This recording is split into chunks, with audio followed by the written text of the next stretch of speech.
Make sure that's all ready. This is where we're actually streaming. Oh, it's not showing me yet, so I switch the video source. Scene 1. Maybe it's just catching up. I should see myself. Yes, I do see myself. Oh, and one viewer. Excellent. I'm still getting used to this, as you all know, so I will do my tradition, which is to, I guess, go on the screen I really want to be working on. Nah, you know what? I'll just keep chat here for now.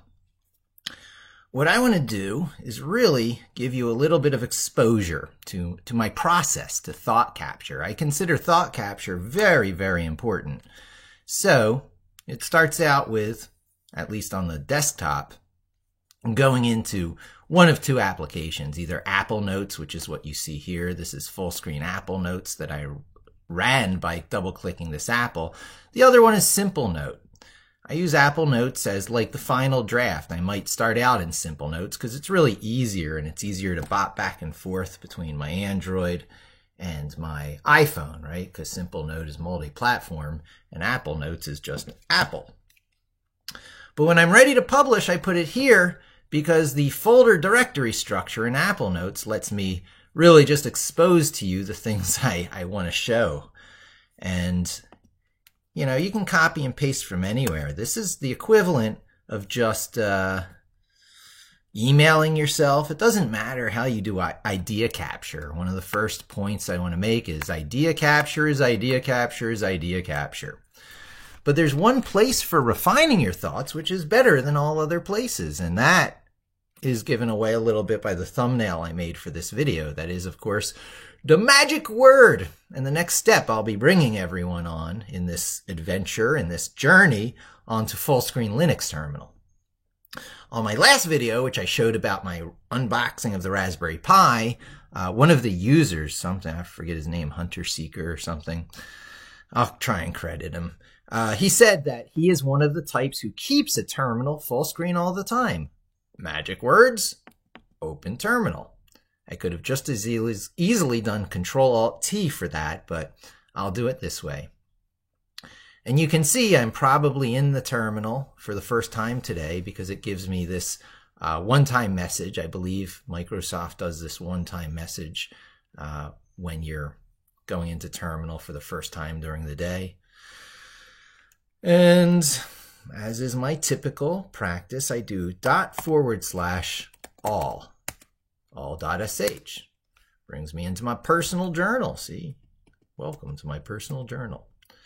But today's journey will be in :bnext, :bn, so that you can see my keystrokes. My public journal that lives on mikelev.in. One of the few times I use the New York pronunciation of Levin, mikelev.in, because it wouldn't sound right, mikelove.in. You'd all go to the wrong website. So when I'm giving out this domain, it's mikelev.in. At all other times, I'm Mike Levin. All right, so I do my @J, which reminds me I should probably turn on Karnak so you can see my keystrokes. But this is not a keystroke video. We'll forgo that. You will remember that I have copied that idea capture from Apple Notes. A single two-finger right-click will paste it in here. It says, oh, that's a lot of stuff. Paste anyway? Yeah, paste anyway. All right. So you will notice that line wraps. You will notice I forgot to get out of this insert mode. This line is not necessary. This line is not really necessary. I'll save it. When is a good time to save? Now is a good time to save. So now is also a good time to check if anyone's with me, 2 viewers.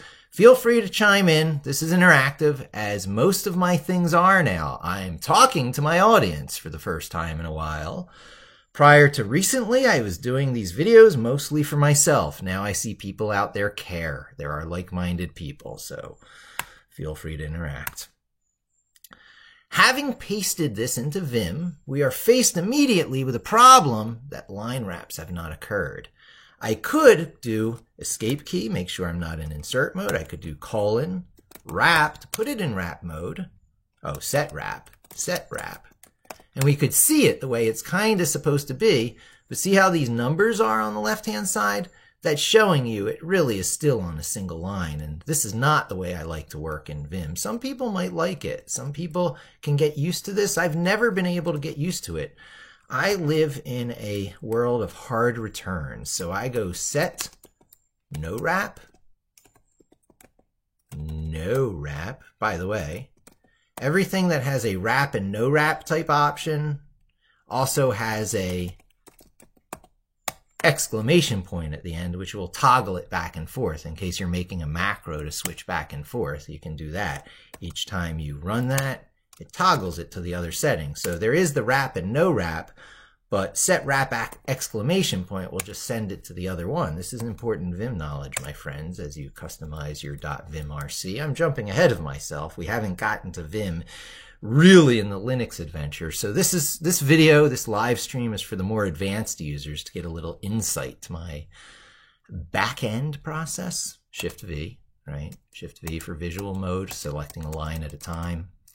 Select all the stuff we just pasted in, and then we do the same command. I was saying this is not a Karnak exercise. This might be a Karnak exercise. Let me just do function. Oh, Microsoft, I hate your keyboard shortcuts. Function F11 on the wrong screen. Function F11 over here to get our tabs, to get out of full screen mode. But at least this way, I can run the great Karnak so you can see my keystrokes, including the very important one that's about to come up. Is that Karnak? A for Karnak? Yeah, I'm pretty sure I use that. Running out of letters here. We just minimize that. We hit the space bar to make sure that you're seeing stuff as I type. Oh, there it is. Okay, that's good. This goes up here. Oh, I see. That positioning was for chat. All right, I yield. We're going to bring chat into the picture so I can see you folks type. You'll also be able to see yourself type. We're also in the danger zone when it comes to, behave yourself as people. I put that over there, I put that over here, and then I size it correctly. Now, the positioning of Karnak will make sense. I do believe my head will be in the upper right, so I allow for that by sliding that down a little. Oh, I've been putting these over to the left a little bit so those icons don't interfere. I told you this is back-end stuff. Notice how my muscle memory just takes over and I don't really think that much about what I'm doing. That's actually quite important. All right. Without further ado, stuff that needs to be line wrapped. I've done the visual selection of the entire thing. VIPGQ. Boom. I don't even know if that enter was required, but there it is line wrapped now. Now you can see it. It's line wrapped for 80 columns, which is not fitting on here, so I do Control minus to get it so that it fits. All right. And here is where our video really begins today. It's the thought process for a next step. T-shirt reveal. Yo soy tu padre. Now let me find a quarter. Oh, did I put it away somewhere? There you go. Thank you. I've got my support team. New quarter. This quarter will be important for this video. You'll see why in a moment. But I'm going to do what I rarely do on these videos. I'm one-take mic and I'm off-the-cuff mic. But what I'm going to do is actually read a bit to you. I scripted this. This is practice for the next video. In the next video that involves this quarter, I'm going to be showing you the French drop, a form of hand magic. Show the nice people how the sausage is made. Don't bore the magic seekers, but do give deep insight to you spiritual seekers who care about this kind of video. Break this in two. Yeah, break it in two, then go see your kid. All I have to do is blow up on YouTube, and all my woes are over. You say the first 1,000 followers are easiest, you say? First 1,000 followers on YouTube are the easiest, then you blow up to 1 million followers? Is that true? Tab 2. I started YouTubing in 2006. I'm on the same channel, Mick Levin. I'm clearly doing stuff wrong. Your first 1,000 users are not your easiest. It's time to address the elephant in the room. Few of you are here really to learn about Linux from me and how it's going to change your life. Most of my happenstance audience, in other words, through search and through Google Suggest, no, it's YouTube Suggest, wants to see more hand magic. Tab 3, you're going to see that rabbit in between because it's all about chasing the rabbit. You're here to see hand magic because this is me. You know, a variety of searches will lead to me on the internets. And when you go into my Google Analytics, you're going to see that 99 out of 100 of you are really here for that, for more finger magic. Well, here's some finger magic for you now, really. It's called the French drop, and I learned it from my camp counselor, Mike Silver, the first openly gay person I knew at Science Camp Watonka at Lake Wallenpaupack 40 years ago when I was 12 years old, right around the corner from where I'm living today, at least for the next 2 weeks. That was Camp Wallenpaupack near Camp Watonka near Lake Wallenpaupack. My dad found it for me. It was a science camp, all boys. And, you know, you went there to learn computers and chemistry and stuff. I was into it.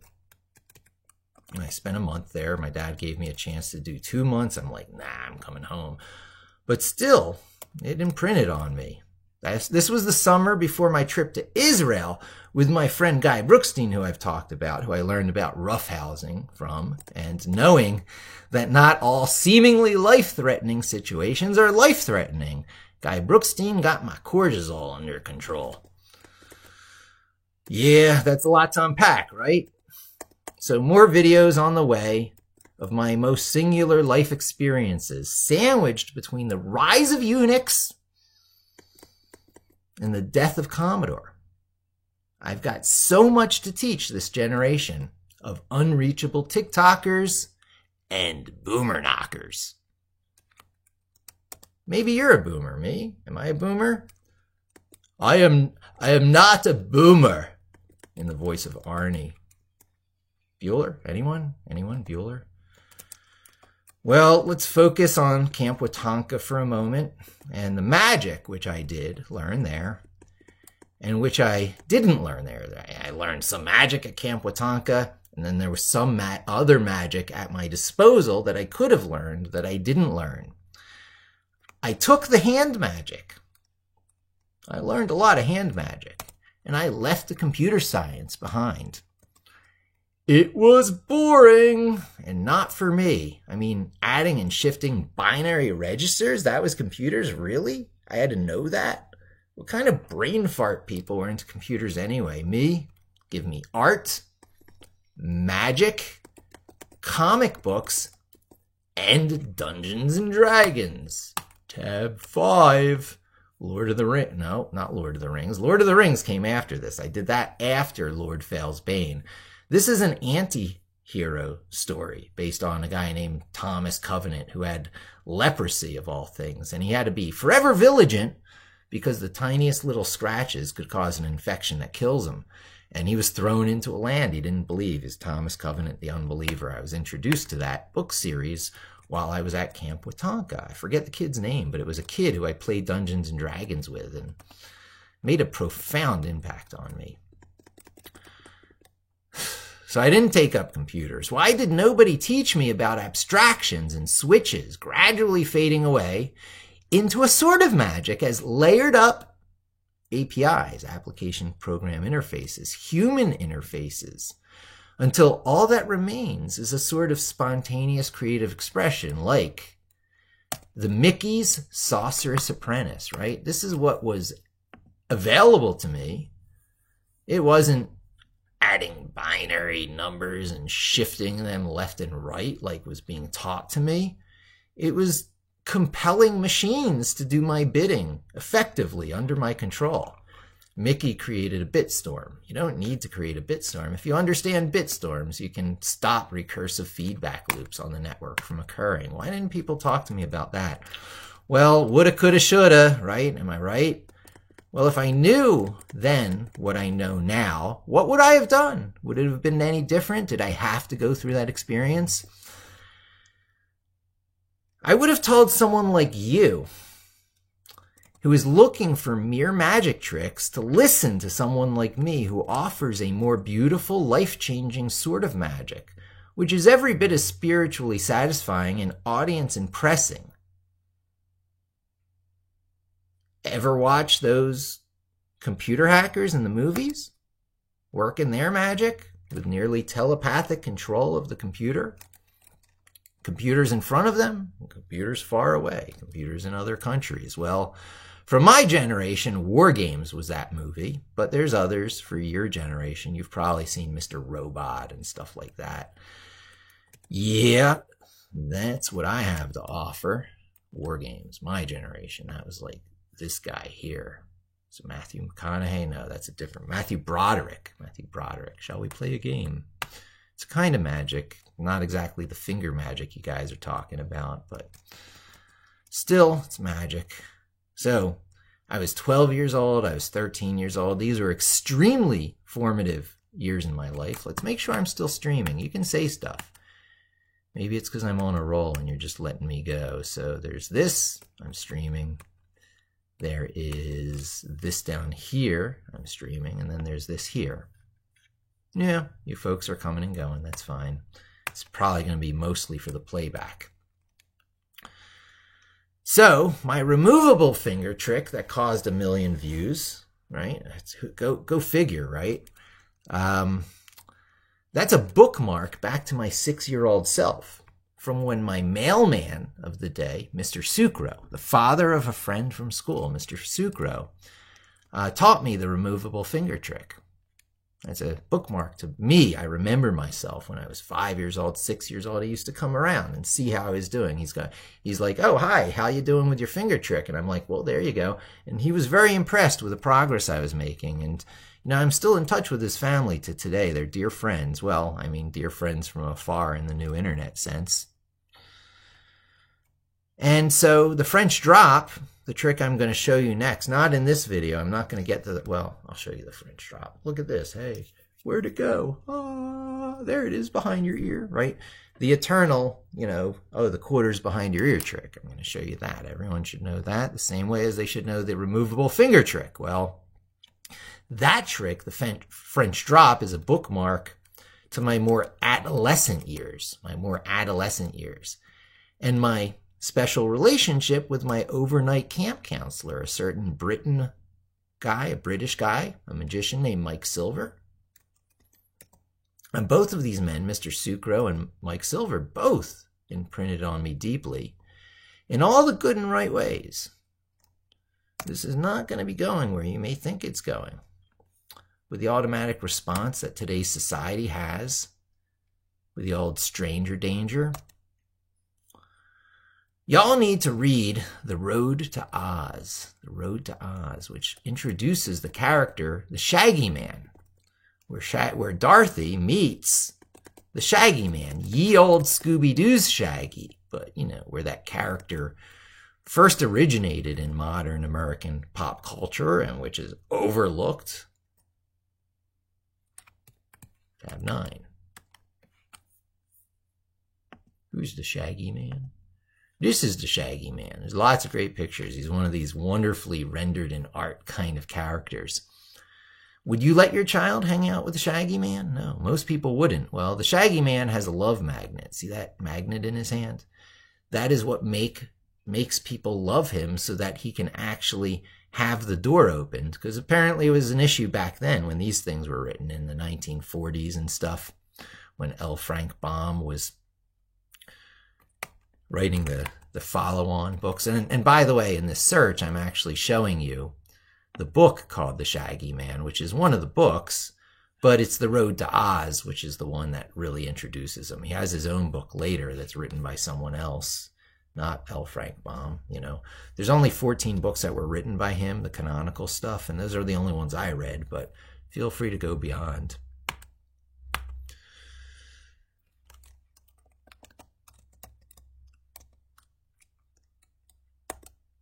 Well, the world misses out on a lot of opportunity because these types of folks. Oh, we got some people. Oops, I forgot a comma.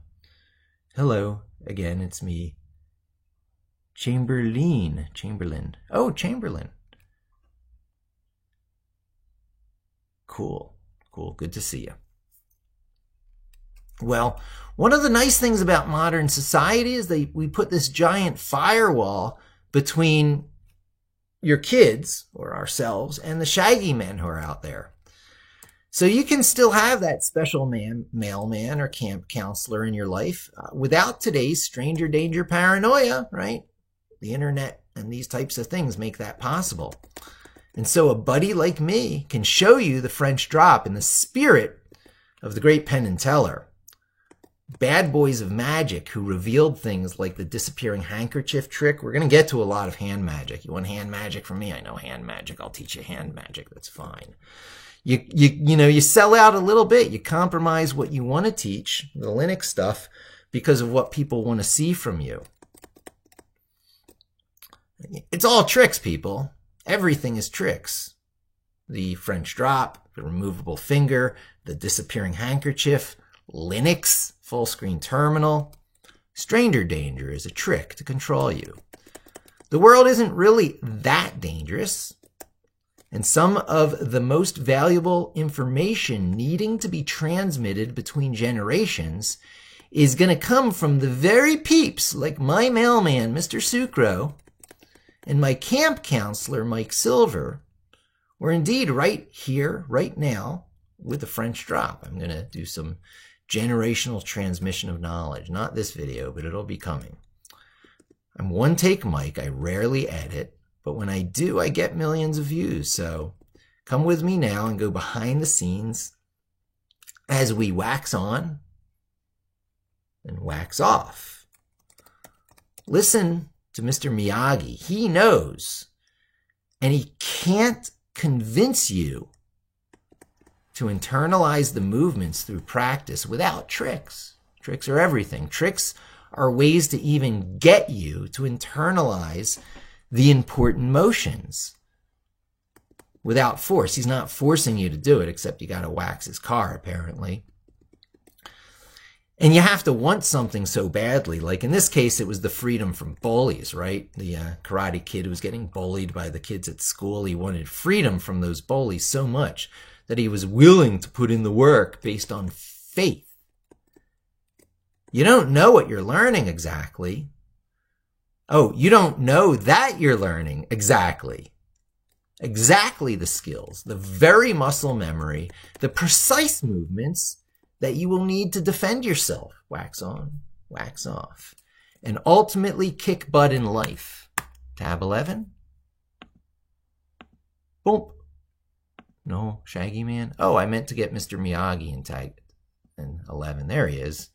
Wax on, wax off. Do this. Wax my car. Follow these motions. By doing that, you will build up the correct muscles in your arms.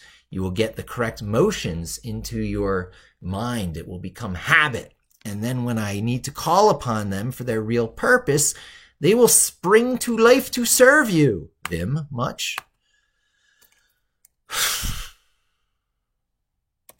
So, you come to me for finger magic, and I'm going to show you something different. I'll give you the finger magic. I'm going to yield to you folks and show you what you want to see. The French drop goes something like this, and I'll show you the details on the next video. You assure someone that they're seeing something. Then you just turn your hand very comfortably. It's not really a comfortable movement. You have to sell it. You show them it. You turn your hand face up very comfortably. That gives you the right angle to come in with your other hand and just grab it. Now my wedding ring is giving it away. Perhaps you take your wedding ring off for this trick so they can't hear it drop, because it is, after all, the French drop. You show it with confidence. You turn it face up. You reach in over it. You grab it with a convincing grab. There is no one who's not going to follow this hand. Let me show you something, right? I jumped ahead.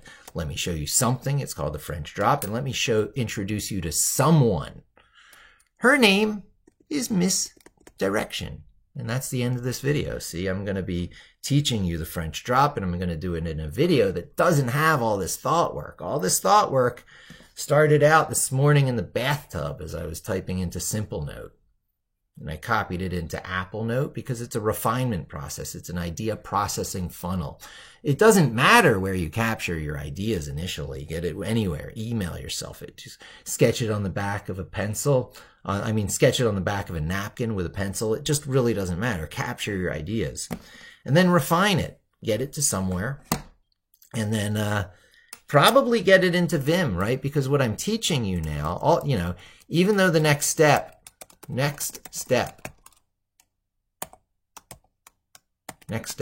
more finger magic, or if you prefer, hand magic, or, whatever keywords that no one's going to be searching on the French drop. It's going to be disappearing coin. There's a quarter behind your ear. I don't know. I'm not even going to list them. You get the idea. You use the keywords where you know the search activity is. And there's always people out there who's searching on this stuff. And then I'm gonna bring them in. I'm gonna lure them in with tricks. Lure them in with tricks. Sounds terrible, right? But you need the Shaggy Man in your life. The punchline with a Shaggy Man is that the Shaggy Man had a bunch of friends, and he hesitantly gave up his love magnet in order to live in the Emerald City. It was a condition that Ozma, the ruler of Oz, said that if he wants to live in the Emerald City, Ozma controls all the magic of the land. No one else gets to do magic under Ozma. So the Shaggy Man had to give up his love magnet to move to the Emerald City, and he did. And he didn't lose a single friend. So you can start out with tricks, but then you move on to what's important. And what's important is life skills to make you most valuable, most relevant, and just feeling good about your abilities in the most number of situations.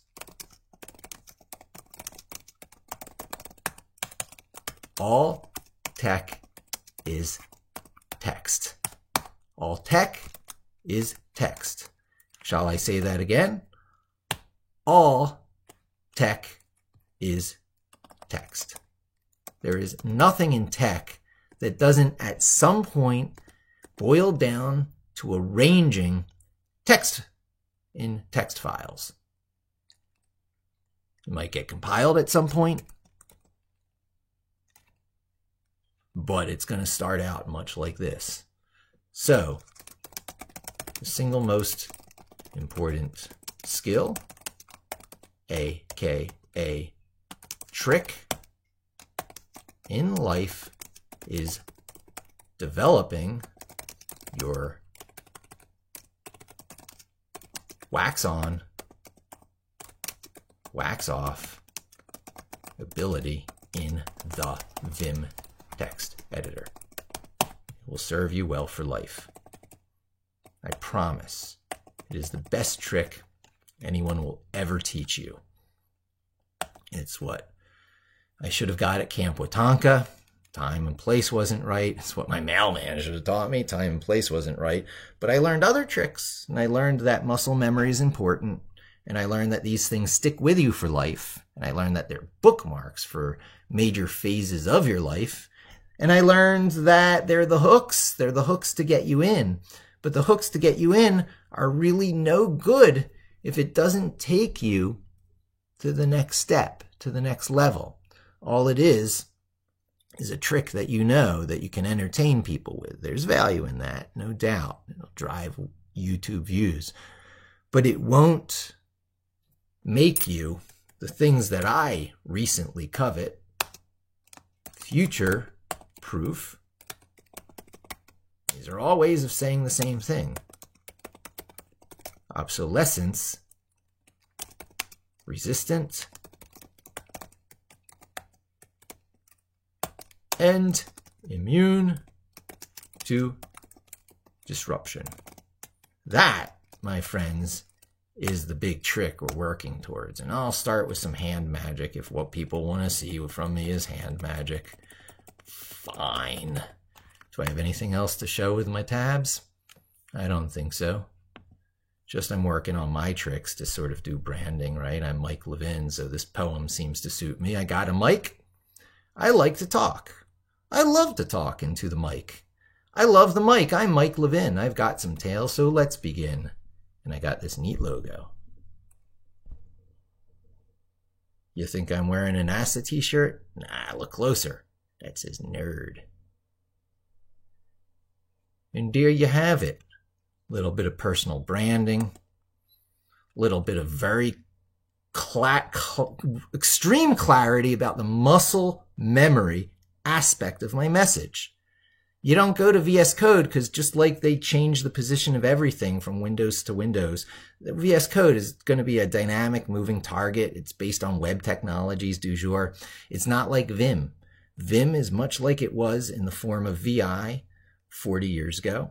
And it will be much like it 40 years from now. Your muscle memory is safe with Vim and Linux terminal in general, Unix terminal in a broader sense. Your message is coming to you from a crazy guy like this, right? Sometimes there's value to be passed down from transgenerational characters that you wouldn't think so. Google up Richard Matthew Stallman to see what I'm talking about. I don't put myself in these people's leagues. I am the user of tools. They are the maker of tools.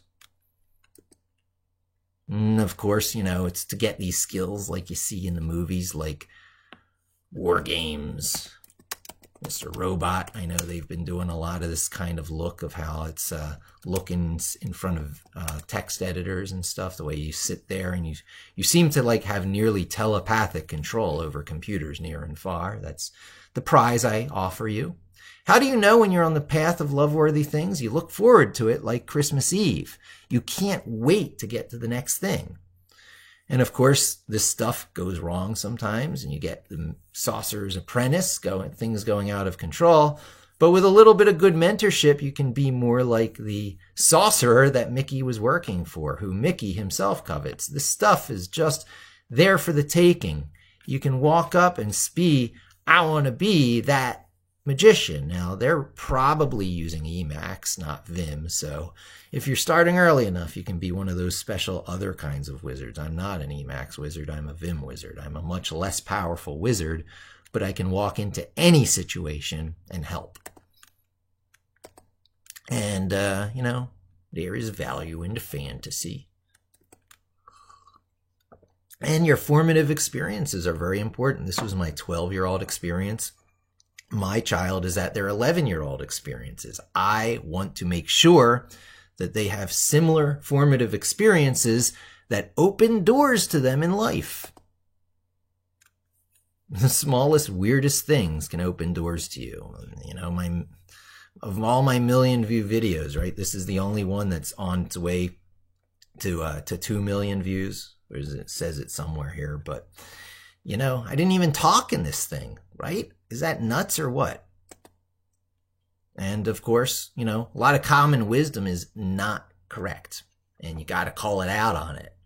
And you've got to adjust your behavior accordingly, because if you think the common wisdom is correct and you follow the common wisdom and it's not working for you, well, then maybe think about it. Maybe there's something wrong with the common wisdom. And that pretty much brings us back to here, where I'll check in if anyone has anything to type to me and say. I haven't looked into Emacs yet. So, yeah, since people are interacting, and that is, you gave me a name at the top. Chamberlini. What a wonderful name, Chamberlini. It's time to make your move. Text Wars. Text Wars is not VS Code versus, I don't know, PyCharm. the text wars is Emacs. I'll do a capital M. It's got some branding there, but Vim is never capitalized versus Vim. And I'll put M in parentheses because the real text wars is Emacs versus VI. Emacs equals Richard Matthew Stallman, which aligns with the Lisp programming camp, which aligns with the MIT group of nutty computer people from the early days. Subpoint. They are the most powerful wizards. Period. There is no real text war. Emacs is more powerful than VI or Vim. Emacs won. Emacs is harder. Emacs gives you carpal tunnel syndrome. I'll delete that one. That's a matter of opinion. Vim is created by Bill Joy. And as opposed to the Lisp MIT camp, it aligns with the Bell Labs crew, which roughly aligns to Unix. Well, I guess they're both kind. No, it's not true. Lisp comes kind of before Unix. In fact, Richard Matthew Stallman is the guy who took most of Unix and black box engineered it so that it was not intellectual property of the AT&T. So from this side of the camp, from the MIT Lispy side of the camp, he took a pot shot at the Unix side of the camp. So I'll put Unix here. And if you put Unix here, you got to put C here, right? And subpoints about Vim. If Vim is the most powerful wizards, no, if Emacs is the most powerful wizards, Vim is the most copy wizards, the most copied, because, you know, because their skills are coveted. I guess I should put E-V-I-L. E-V-I-L? E-V-I-L. Evil mode. So Emacs is so powerful that you get, you know, Vim as a subset of Emacs. Vim is a subset of Emacs by going into VI mode, and you get all these, you know, hand controls. So it's the most copied wizards because plays like a video game. As Tim O'Reilly, who built his empire on teaching people Vim, right? So one of the big textbooks of our age, the VI book, which started the O'Reilly animal cover book empire, that was teaching people how to use VI and VIM. And he explains it as playing like a video game, which you might also make the sub-point of, you know, what, like martial arts. If you like martial arts, you're probably going to like Vim because it's, you know, boom, boom, boom. You see me using it. And those are the two camps. Those are the two camps, my friends. It's a much more real and still much more alive than ever kind of debate. And all this stuff you see in the popular media about, you know, VS Code and text editors coming from different sources for specialized purposes, those are all the du jour. Those are all the fads of the day. They might be great power tools and let you do big, wonderful things, but it's been 40 years since VI was around. It'll be another 40 years, and your skills will be just as absolutely applicable then as they were then, are today, and will be in the future. It's a big deal. You know, I'm not leading you down some BS path. This is very real stuff that can't be erased, no matter how much the powers that be might like to erase it. What are you talking about, Mike? That's paranoid talk. Well, of the stack of the tools that I advocate, Linux, Python, Vim, and Git, Microsoft made the Windows subsystem for Linux. They basically include Linux with Windows.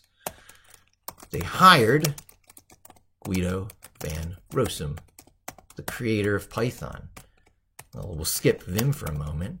You can't buy Git, but Microsoft bought GitHub. And as a bonus feature, I'll also throw in they bought NPM, which is Node.js's repo, too, just to cover their bases. So what about Vim? Microsoft, abbreviation for Microsoft, created VS Code. This is where most of your habits exist, ladies and gentlemen. It's in the text editor. The greatest trick of our time is gaining. Yeah, the Hungarian guy. I remember you. I tried to pronounce your name. Yeah, I remember you from the earlier video, Chamberlaini. You actually drew me in and made me actually want to have more interaction with the users, which I've been doing a lot lately. Lyra Ye, I've answered a few of her questions. There's some really great stuff going on. So keep your questions being posted here. I'm going to wrap this up here because I feel I'm rambling a little bit and I covered everything I want to cover, but clearly this can't be mixed with you know, the people who just want to come to me for magic tricks. I've got to like talk less, show tech less, and just do a trick, and then gradually, you know, Pied Piper them along to things which in my mind are what they need more and are just as, shall we call it, spiritually satisfying, because people who are looking for hand magic are looking for things that they can practice and get more and more adept at over time. You can't do magic without this same process that gets you better at every skill in life. And they're also looking to be someone in front of an audience, some sort of performer making people happy. There is no performance greater than being the one person in the room who's using Vim while everyone else is firing up Microsoft Word and stuff. Let me tell you, it's the greatest trick there is. You will immediately set yourself above in another class of people. It sounds a little bit elitist, but honestly, don't you feel that when you see these hackers working that way in movies? Wouldn't you like that power to be yours? Yeah, I think most people would. So that's where I'm going with my series. I'm going to Venn diagram these two things together. Yeah, you didn't know NPM also belongs to Microsoft. So of course, NPM is under the JavaScript umbrella, right? So the full web development stack is now the big fad thing, because I got to get his name, but some individual developer extracted the V8 engine from the Chromium code because Google Chrome was free and open source. So here's the JavaScript portion of it. Pull it out, put it in a web server, give it something like a DOM for controlling all the things that web servers can do. And bippity boppity boo, you've got the grand unified one ring to rule them all JavaScript language. And that's what's very big right now. And it's free and open source through and through. It's in fact Google's free and open source. So Microsoft can't buy it.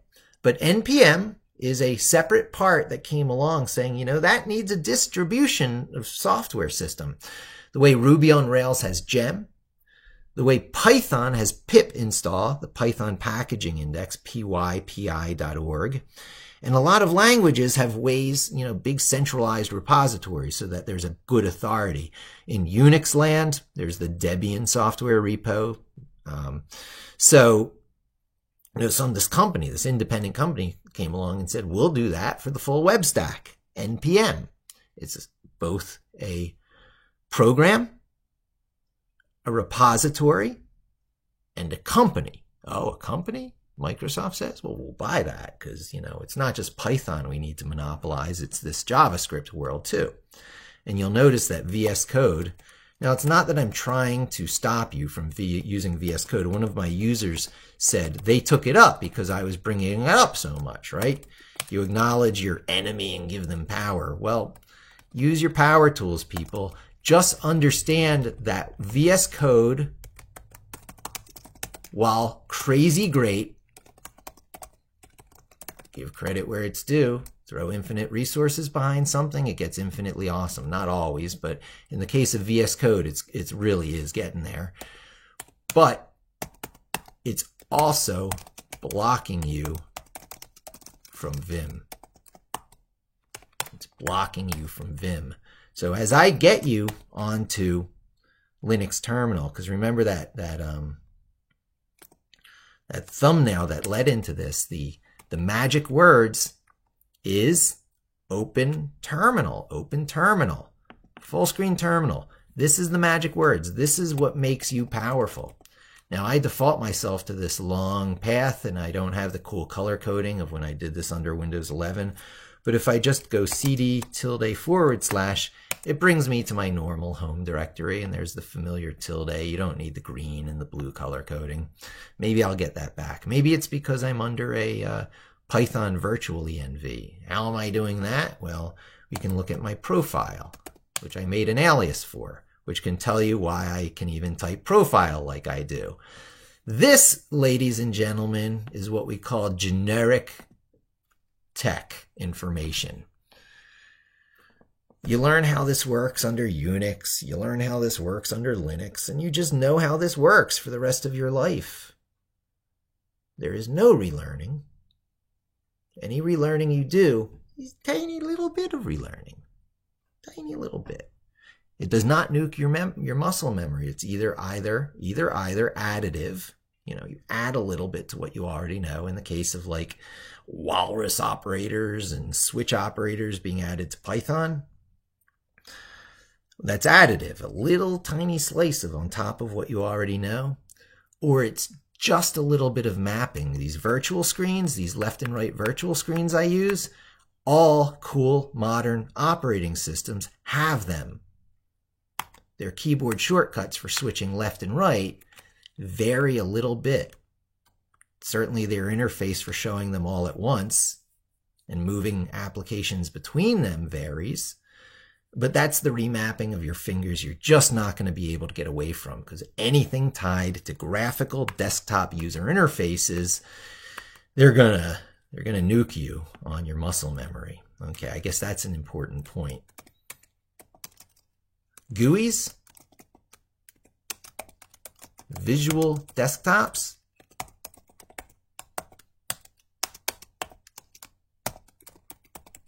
necessary, no doubt, but don't depend on them. Depend only on, let's start using the Nix terminology, Nix terminals. I wish there was better language for this, but that whole Nix thing, because, you know, I guess that's another point. Unix versus Linux, right? Because I talked about the text wars. You need to know that the text wars are a thing, and your vibe alignment really makes you choose between Emacs and VI, and give both a try. Give both a try. You know what? Go listen to Lord Ignatius. You got to hear Richard Matthew Stallman talk. Saint Ignatius, not Lord Ignatius. Saint Ignatius, something like that. It's not hard to find. Switch to videos. Yeah. Ignatius, not Ignatius, Ignatius. I know what I'm talking about. I'm not trying to... Okay, fine. Look, we're going to go to YouTube directly.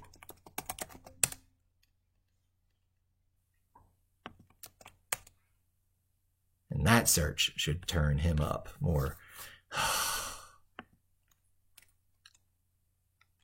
RMS. All right, I yield. Here you go. The one you want to watch is probably this one here. I won't click in because I don't want to risk demonetizing. But listen to Richard Stallman talk. He is just the spiritual leader. You can see, does that look like a spiritual person to you? He's the spiritual leader of the free software movement. Do not call him the spiritual leader of the free and open software movement, because open is not necessary and is redundant, and he will explain to you exactly why. He reverse engineered all of Unix but the boot kernel. What we call Linux today, he will explain to you, is not Linux, it's GNU. It's GNU Unix, which stands for GNU is not Unix. That has a very fine boot kernel that we call Linux, the thing created by Linus Torvalds. So there's a lot of like setting straight in tech that needs to be done. We've settled on bad languages, but for lack of anything better, we're not going to stop calling it Linux. So in the world of Unix versus Linux, the thing you need to understand is that Unix came from Bell Labs, Ken Thompson. It was proprietary at birth because, you know, Ken Thompson wrote it while he was working for Bell Labs. It was work for hire, okay? And then Linux, on the other hand, so that's Unix, right? That's Unix is those two things. Linux is just Linus Torvalds. I mean, there's other people now, but really.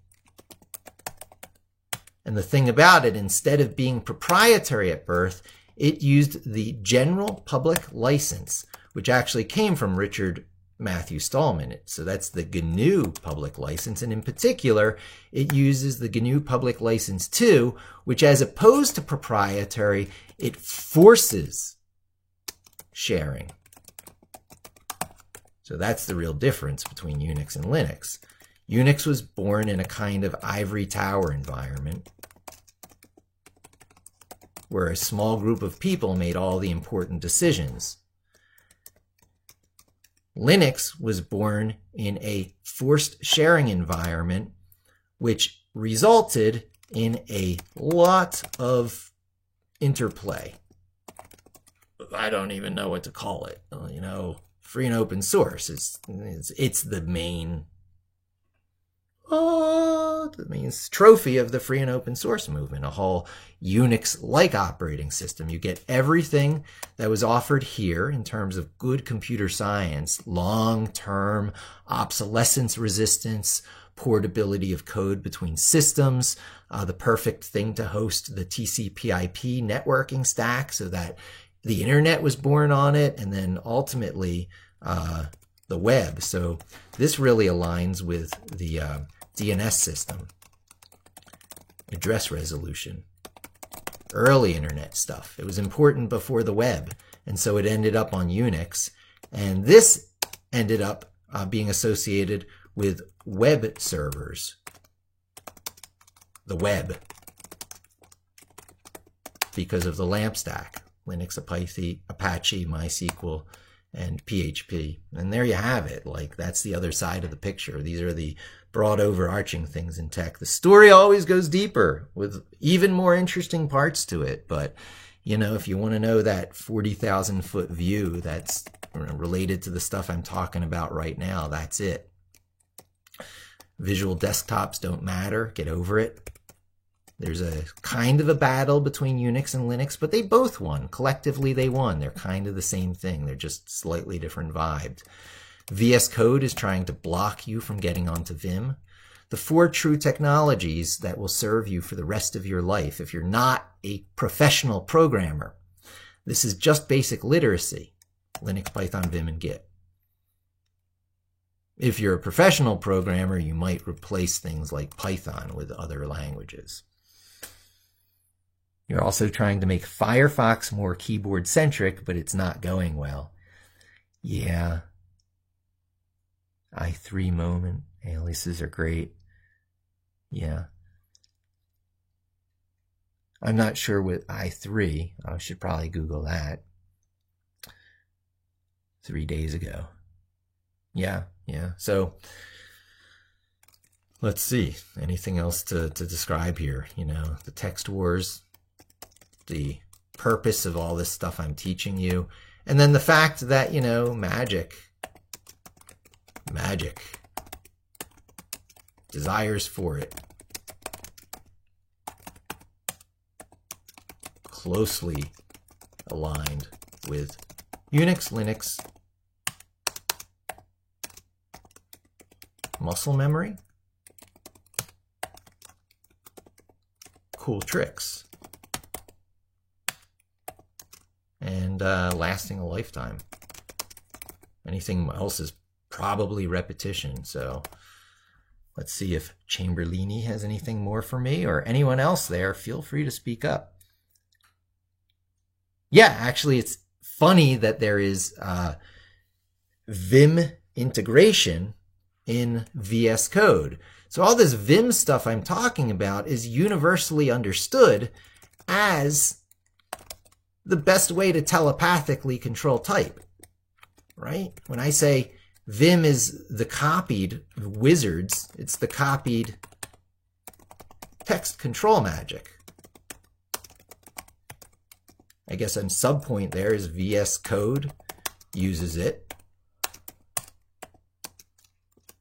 Other VI clones use it. And, you know, there's a point here that really it's not Vim we're talking. We've got to put that in parentheses. Vim is just an old Amiga user's great implementation. VI imitated it was originally. Vim equals VI imitated on the Amiga. But when it started to become more popular, Vim equals VI improved rest of world. And I guess if I'm saying all that, I should keep my my trend of trying to credit people. See if I get it right. VIM equals Bram Molyneux. I'm sure I got it wrong. i3 is a Windows manager. Interesting. Yeah.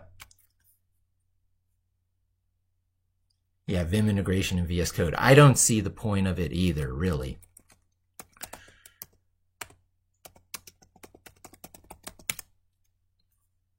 Everyone wants to embed Vim emulation into their products because, you know, everyone knows that the one true way of controlling text is the way that VI and Vim actually do it. So there's a evil mode. When I talk about evil mode here somewhere, that evil mode is Vim emulation, VI emulation.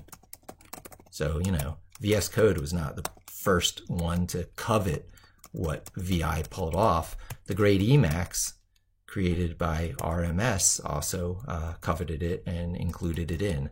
I'm not sure if RMS did that implementation, but certainly someone did. Anything else before we wrap up? I think that kind of covers it. We've been streaming for a while.